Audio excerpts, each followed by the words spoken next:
ବନ୍ଧୁଗଣ, ଘରେ ମୟୂରପଙ୍ଖ ରଖିଲେ କ'ଣ ହୋଇଥାଏ? ବନ୍ଧୁଗଣ, ଏକ ସମୟର କଥା ଅଟେ। ଭଗବାନ ଶିବ କୈଳାସ ପର୍ବତର ଶାନ୍ତ ଓ ଦିବ୍ୟ ବାତାବରଣରେ ନିଜର ଧ୍ୟାନ ସାଧନାରେ ଲୀନ ଥିଲେ। ସେହି ସମୟରେ ସେଠାରେ ଦେବର୍ଷି ନାରଦ ଆସି ଉପସ୍ଥିତ ହେଲେ।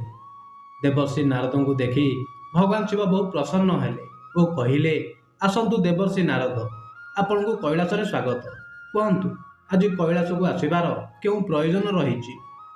ଦେବର୍ଷି ନାରଦ କହିଲେ, ହେ ପ୍ରଭୁ ଭୋଳାଶଙ୍କର, ଆଜି ଯେତେବେଳେ ମୁଁ ପୃଥିବୀ ପୃଷ୍ଠରେ ଭ୍ରମଣ କରୁଥିଲି, ତେବେ ଦେଖିଲି କି କିଛି ଲୋକ ମୟୂର ପଙ୍ଖଗୁଡ଼ିକୁ ନିଜ ଘରେ ସାଇତି ରଖୁଥିଲେ। କିଛି ଲୋକ ମୟୂର ପଙ୍ଖକୁ ନିଜ ପୂଜା ଘରେ ମଧ୍ୟ ରଖୁଥିବାର ଦେଖିଲି। ଏହି କାରଣରୁ ହେ ପ୍ରଭୁ, ଏହି ସବୁ ଦୃଶ୍ୟ ଦେଖି ମୋରି ମନରେ କିଛି ପ୍ରଶ୍ନ ଉଙ୍କି ମାରି ମୋରି ମନକୁ ବହୁ ବିଚଳିତ କରୁଅଛି। ଭଗବାନ ଶିବ କହିଲେ, ହେ ଦେବର୍ଷି ନାରଦ, ଆପଣ ନିଃସଙ୍କୋଚ ହୋଇ ପଚାରନ୍ତୁ। ଆପଣଙ୍କ ମନରେ ଯେଉଁ ବି ପ୍ରଶ୍ନ ରହିଛି, ମୁଁ ଆପଣଙ୍କୁ ଆପଣଙ୍କ ପ୍ରଶ୍ନର ଉତ୍ତର ଦେଇ ସନ୍ତୁଷ୍ଟ କରିବାର ପ୍ରୟାସ ଅବଶ୍ୟ କରିବି। ଦେବର୍ଷି ନାରଦ କହିଲେ, ହେ ପ୍ରଭୁ, ମୋରି ମନରେ ଏହି ପ୍ରଶ୍ନ ଉଙ୍କି ମାରୁଛି କି ଘରେ ମୟୂରପଙ୍ଖ ରଖିଲେ କ'ଣ ହୋଇଥାଏ? ଘରେ ମୟୂରପଙ୍ଖ ରଖିବା ଶୁଭ ନା ଅଶୁଭ ହୋଇଥାଏ? ଏହା ସହ ଘରେ ମୟୂରପଙ୍ଖ ରଖିବା ଦ୍ୱାରା ଘରୁ କ'ଣ ଦାରିଦ୍ର୍ୟତା ସମାପ୍ତ ହୋଇଥାଏ? ହେ ପ୍ରଭୁ, ଏହି ସବୁ ପ୍ରଶ୍ନର ଉତ୍ତର ଦେଇ ମୋତେ ସନ୍ତୁଷ୍ଟ କରିବାର ପ୍ରୟାସ କରନ୍ତୁ। ଭଗବାନ ଶିବ କହିଲେ, ହେ ଦେବର୍ଷି ନାରଦ, ଆପଣଙ୍କ ଏହି ପ୍ରଶ୍ନ ସମସ୍ତ ମାନବ ଜାତି ପାଇଁ ଅତ୍ୟନ୍ତ ମହତ୍ତ୍ୱପୂର୍ଣ୍ଣ ଅଟେ। କିନ୍ତୁ ହେ ଦେବର୍ଷି ନାରଦ, ମୁଁ ଆପଣଙ୍କୁ ଆପଣଙ୍କ ପ୍ରଶ୍ନର ଉତ୍ତର ଦେବା ଆଗରୁ କିଛି କଥା କହିବି, ଯାହାକୁ ଆପଣ ମନ ଧ୍ୟାନ ଦେଇ ଶେଷ ଯାଏ ଶୁଣନ୍ତୁ। କାରଣ ଅଧାଅଧୁରା ଜ୍ଞାନ ବିଷ ସହ ସମାନ ହୋଇଥାଏ। ଯିଏ ବି ଏହି କଥାକୁ ପୁରା ମନ ଲଗାଇ ଶେଷ ଯାଏ ଶୁଣି ନେଇଥାଏ, ତାହାରି ଉପରେ ମୋରି କୃପା ସର୍ବଦା ବନି ରହିଥାଏ। ଦେବର୍ଷି ନାରଦ କହିଲେ, ହେ ପ୍ରଭୁ, ଆପଣ କଥା ଶୁଣାଇବା ଆରମ୍ଭ କରନ୍ତୁ। ମୁଁ ଏହାକୁ ନିଶ୍ଚୟ ମନ ଧ୍ୟାନ ଦେଇ ଶେଷ ଯାଏ ଅବଶ୍ୟ ଶୁଣିବି। ଭଗବାନ ଶିବ କଥା ଶୁଣାଇବା ଆରମ୍ଭ କଲେ। ଭଗବାନ ଶିବ କହିଲେ, ହେ ଦେବର୍ଷି ନାରଦ, ହିନ୍ଦୁ ଧର୍ମରେ ମୟୂର ପଙ୍ଖର ସମ୍ବନ୍ଧ ଭଗବାନ ଶ୍ରୀକୃଷ୍ଣଙ୍କ ସହ ରହିଛି। ଶ୍ରୀକୃଷ୍ଣଙ୍କ ମୁକୁଟରେ ମୟୂର ପଙ୍ଖ ଶୋଭା ପାଇଥାଏ। ଏହାକୁ ତାଙ୍କର ସୌନ୍ଦର୍ଯ୍ୟ ଓ ଦିବ୍ୟତାର ପ୍ରତୀକ ମାନାଯାଇଥାଏ।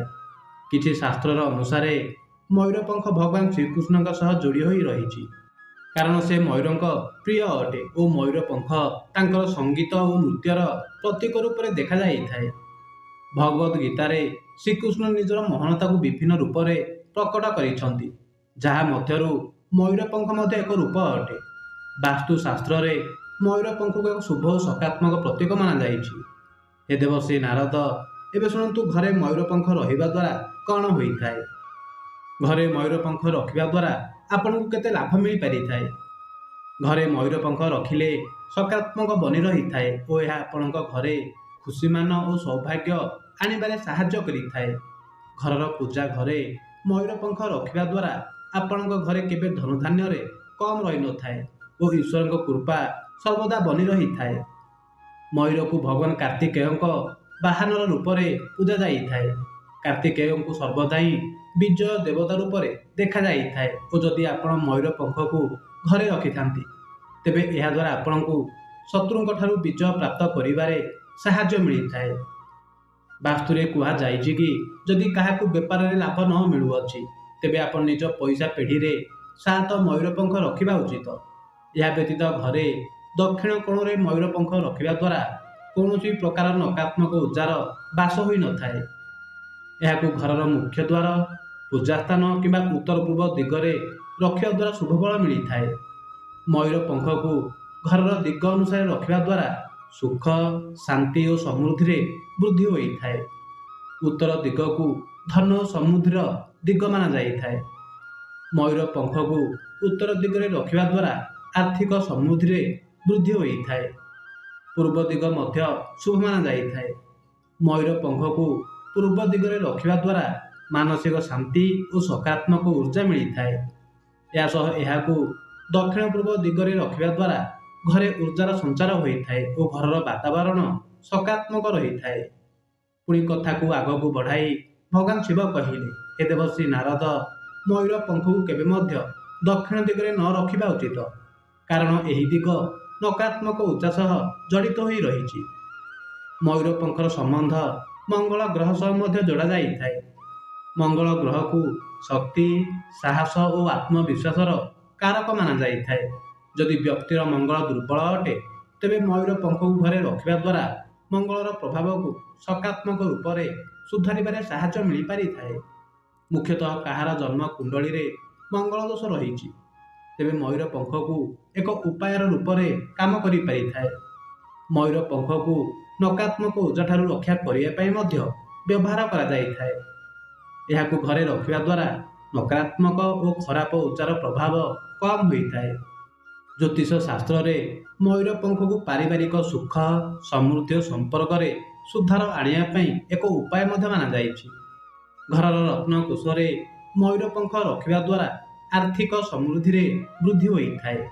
ଏହା ସହ ଘରେ ମୟୂର ପଙ୍ଖ ରଖିବା ଦ୍ୱାରା ଘରେ କେବେ ମଧ୍ୟ କୌଣସି ପ୍ରକାରର ସମସ୍ୟାମାନ ଆସିନଥାଏ।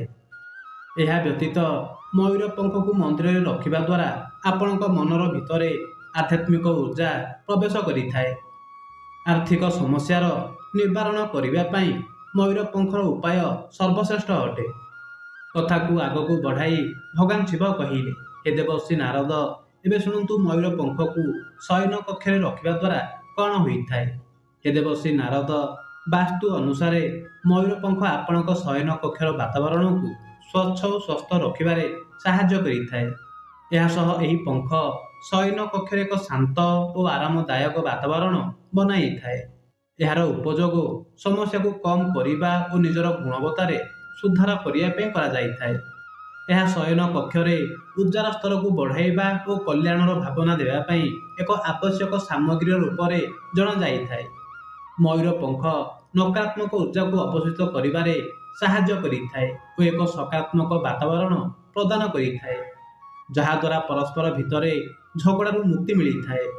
ବାସ୍ତୁ ଅନୁସାରେ ଆପଣଙ୍କ ଘରର ଦକ୍ଷିଣ ପଶ୍ଚିମ କୋଣକୁ ଉତ୍ତମ ଶୟନ କକ୍ଷ ପାଇଁ ସବୁଠାରୁ ଶୁଭ ମାନାଯାଇଥାଏ, କାରଣ ଏହା ସମ୍ପର୍କରେ ସ୍ଥିରତା ଓ ଦୀର୍ଘାୟୁର ପ୍ରତୀକ ମାନାଯାଇଥାଏ।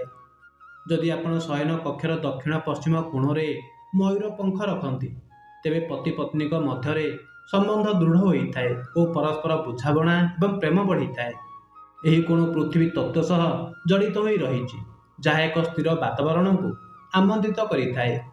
ଏହି ଦିଗରେ ମୟୂର ପଙ୍ଖ ରଖିବା ସବୁଠାରୁ ଶୁଭ ମାନାଯାଇଥାଏ।